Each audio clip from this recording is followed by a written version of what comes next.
గల ఈ విశ్వవిద్యాలయాల్లో మనం ఢిల్లీ, హైదరాబాద్, బెంగళూరు వంటి ప్రముఖ కోచింగ్ ఇన్స్టిట్యూట్లో 669 మంది లబ్ధిదారులకి 29,39,30,00,000 రూపాయలని మనం ఖర్చు పెట్టడం వెచ్చడం జరిగింది అధ్యక్ష.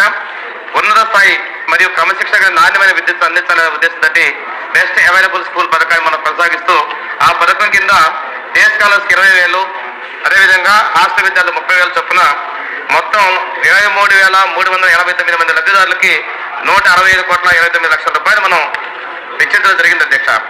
ప్రసిద్ధ కోచింగ్ సెంటర్లో స్కిల్ అప్గ్రేడేషన్ కింద జిఆర్ఈ, జిమాట్, టోఫెల్ కోచింగ్స్ కోసం 610 మంది విద్యార్థులకి 1,11,00,000 రూపాయలు ఇచ్చడం జరిగింది అధ్యక్ష. చదువుకునేటువంటి పిల్లలకి ఖరీదైనటువంటి బుక్స్, ఇంజనీరింగ్, మెడికల్ విద్యార్థుల కోసం టెక్స్ట్ బుక్స్ మరియు రిఫరెన్స్ బుక్స్ అందించడం జరిగింది అధ్యక్ష. ఆ పథకాన్ని కూడా ఈ ప్రభుత్వం తుంగలో దక్కేసింది అధ్యక్ష.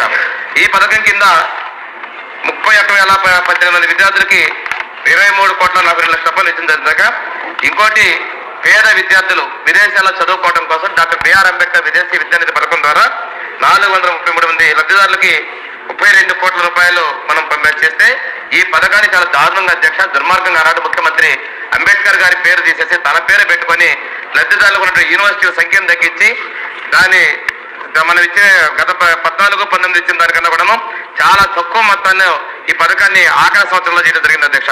అదేవిధంగా కాకుండా ప్రముఖ ప్రైవేట్ జూనియర్ కళాశాలల్లో ప్రవేశాలు కల్పించే విధంగా కార్పొరేట్ కళాశాల పథకాన్ని ఇస్తే పేద పిల్లలకి, దీనిలో 14-19 మధ్యకాలంలో 7,595 మంది లబ్ధిదారులకి 23,70,00,000 రూపాయలతోటి మనం ఈ పథకాన్ని అందిస్తే, గత ప్రభుత్వం, గత ముఖ్యమంత్రి, గత సాంఘిక సంక్షేమ శాఖ మంత్రులు ఈ పథకాన్ని పూర్తిగా నిర్వీర్యం చేశారు అధ్యక్ష.